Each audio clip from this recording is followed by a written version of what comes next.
주님 안에서 사랑합니다. 우리 랩멘트들 끌어안고 고백해 주도록 하겠습니다. 사랑하는 누구누구야, 너는 하나님의 자녀란다. 사단을 이기신 참 왕 되신 그리스도, 죄와 저주를 끝내신 참 제사장 되신 그리스도, 하나님을 만나는 길이 되신 참 선지자이신 그리스도가 내 안에 함께 하신단다. 오직 말씀 안에서 온전하여지며 복음으로 세상을 살릴 응답 누리는 귀한 렘넌트가 되렴. 반드시 그래 될 줄로 믿습니다.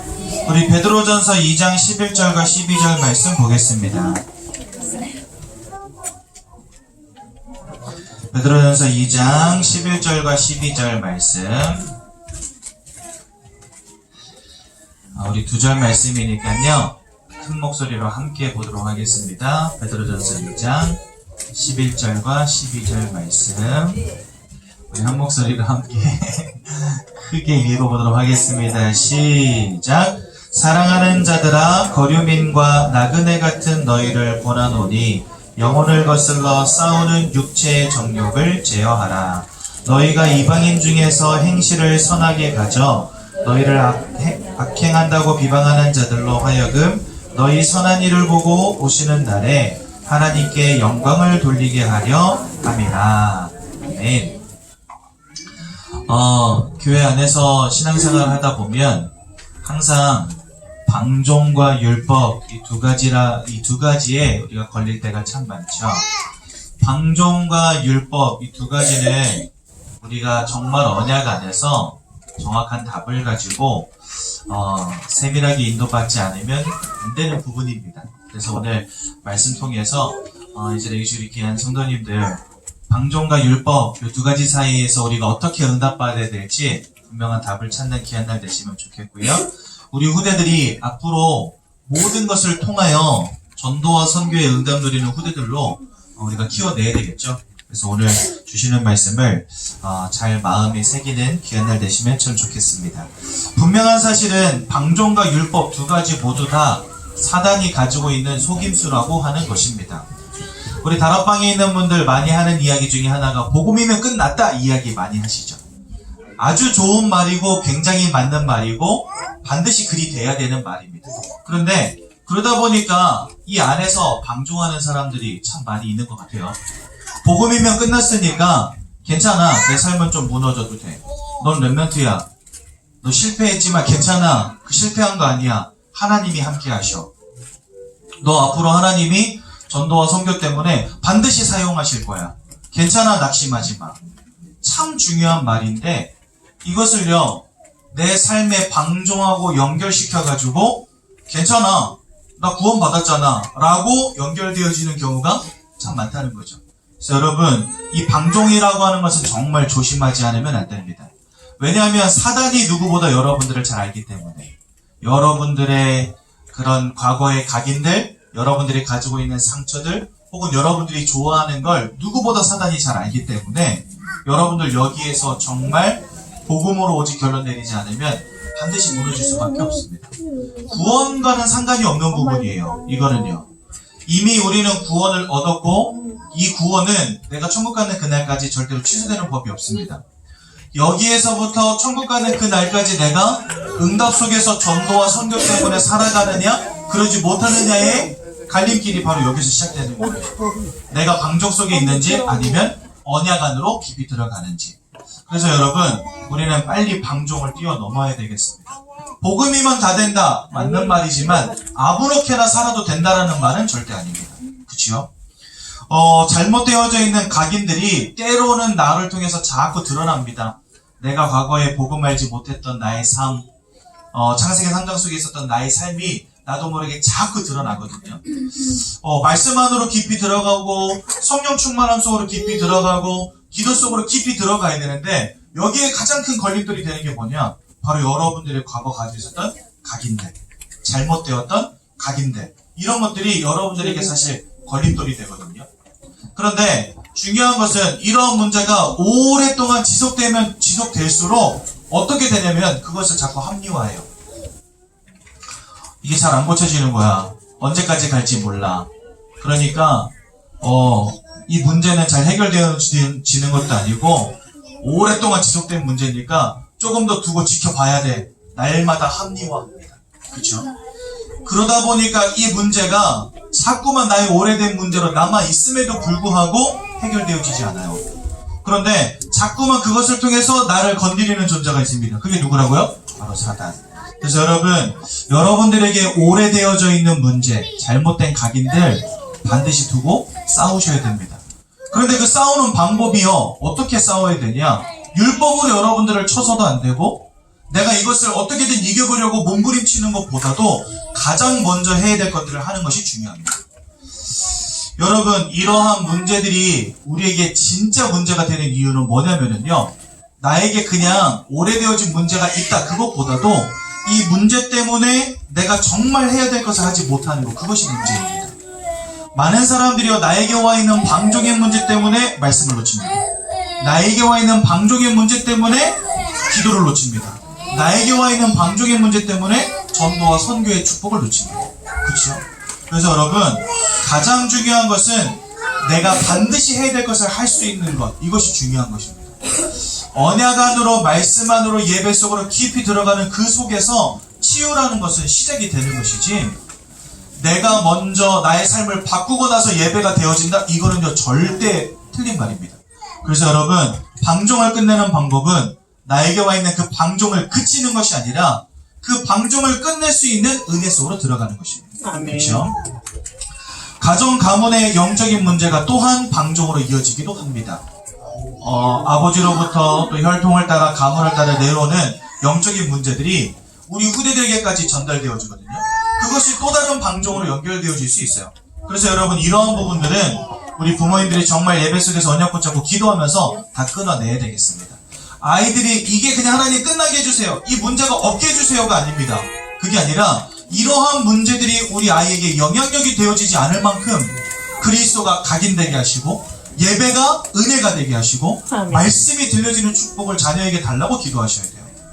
우리는요, 지금까지 꺾고 때리고 부시고 작살내고 이런 기도 많이 했잖아요. 가정과 가문에 흐르는 흑암을 박살내고, 그죠? 우리 자녀들을 속이는 저 귀신의 세력을 결박하고 우리 늘 이런 기도 해왔잖아요. 여러분, 그거는요, 별로 중요한 기도가 아닙니다. 이미 사단은 꺾였다라고 말씀하셨어요.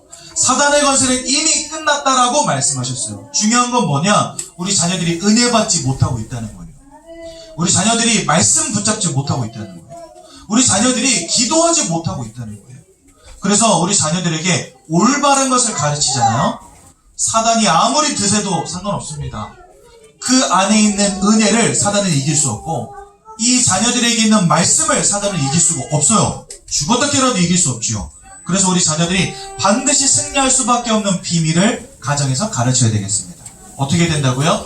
말씀과 예배와 기도와 하나님 주시는 은혜가 우리 자녀들에게 끊이지 않기를 기도하는 겁니다. 아멘. 사단아 물러가라, 이게 중요한 게 아닙니다. 은혜 받도록 기도해야 됩니다. 말씀 붙잡도록 기도해야 됩니다.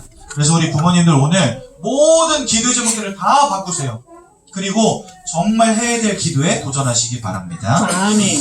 그런데 이 사단은요, 가끔 우리를 이 방종이라고 하는 것과 그 다음에 내 마음속에 하나님이 주신 죄에 대한 양심을 통해서 우리로 하여금 어떻게 만들어버리냐면 예수 그리스도의 복음을 붙잡는 게 아니라 율법으로 돌아가게 만듭니다.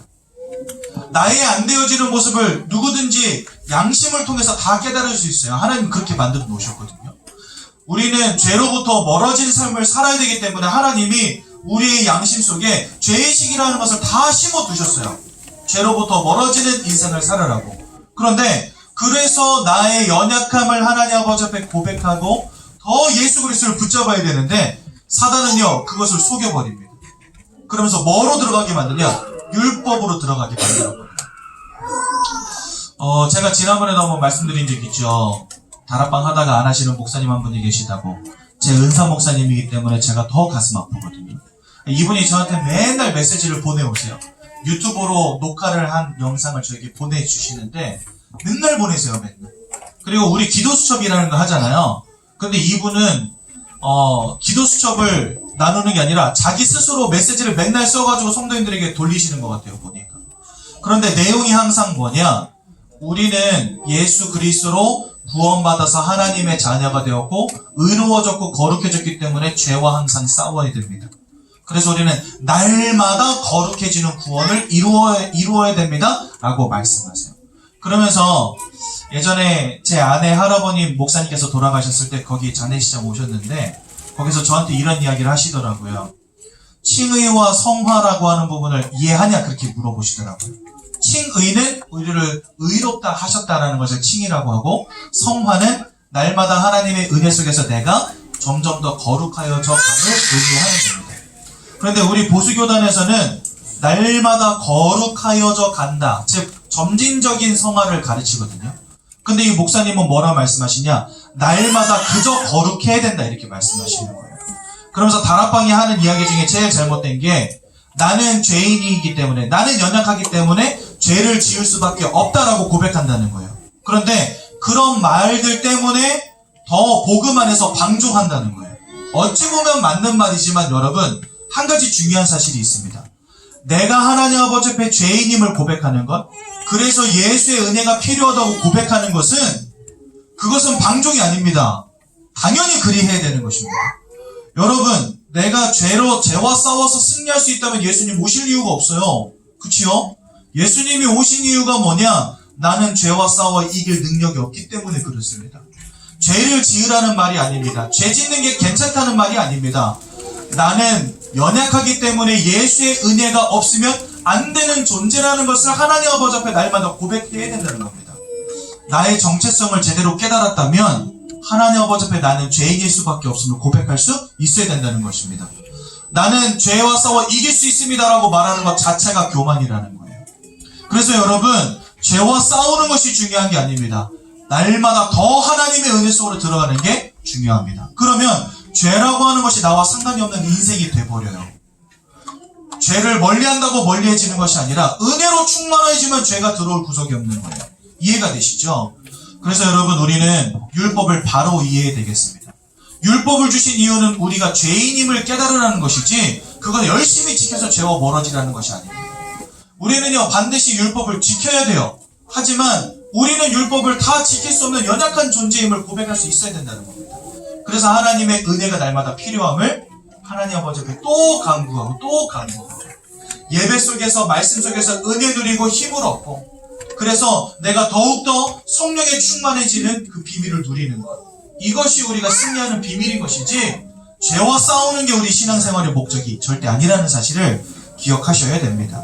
율법을 잘못 적용하게 되면 이렇게 되는 거예요. 여러분, 율법을 잘 지켜 행하십시오. 하나님이 우리에게 명령하신 것들을 잘 기억하셔야 됩니다.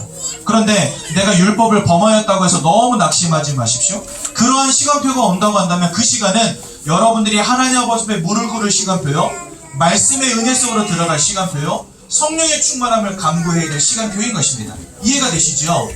율법을 통하여 나는 죄인임을 발견하고, 율법을 통하여 더욱더 하나님의 은혜를 간구하는 인생, 그것이 하나님이 원하시는 인생입니다.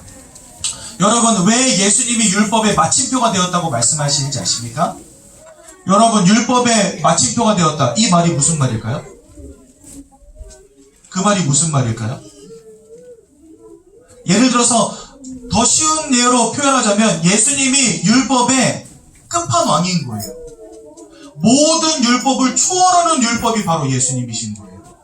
나는 죄악 가운데 있었지만, 억만 죄악 가운데 있었지만, 예수가 나의 모든 것 되어질 때 그 죄가 나와 상관이 없는 게 돼버려요. 왜요? 예수님이 율법의 마침표가 되셨기 때문에. 십자가에 달려 죽으신 그 예수가, 그 예수를 믿고 내 마음속에 영접하는 그 한 가지 율법이 나의 모든 죄를 상쇄하는 율법이 되는 겁니다.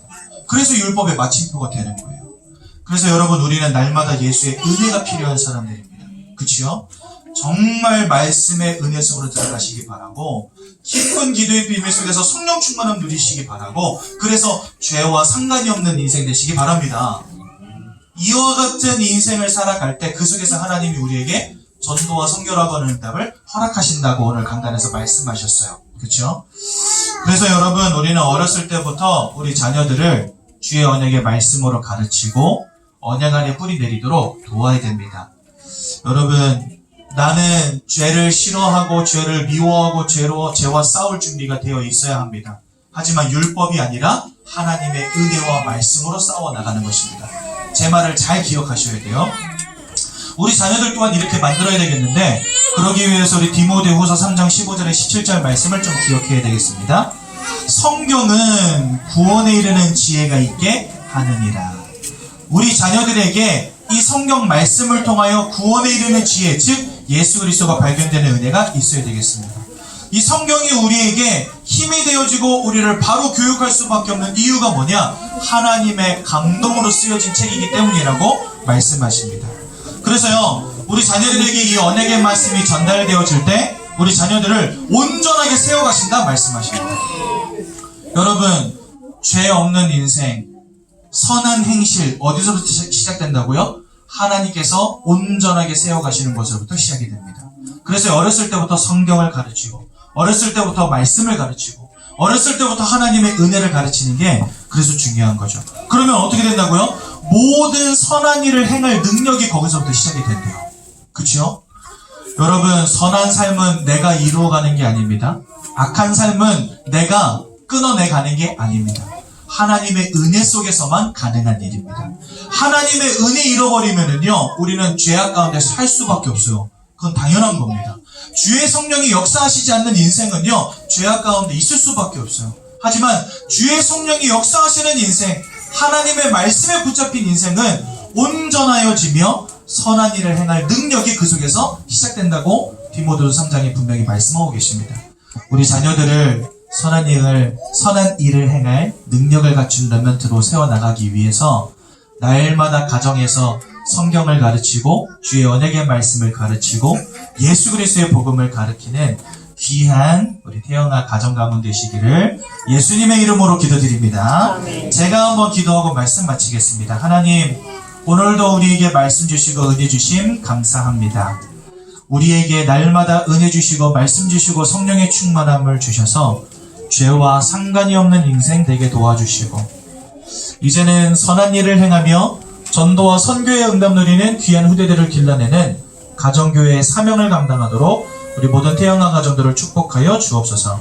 예수님 이름으로 기도드렸습니다. 아멘.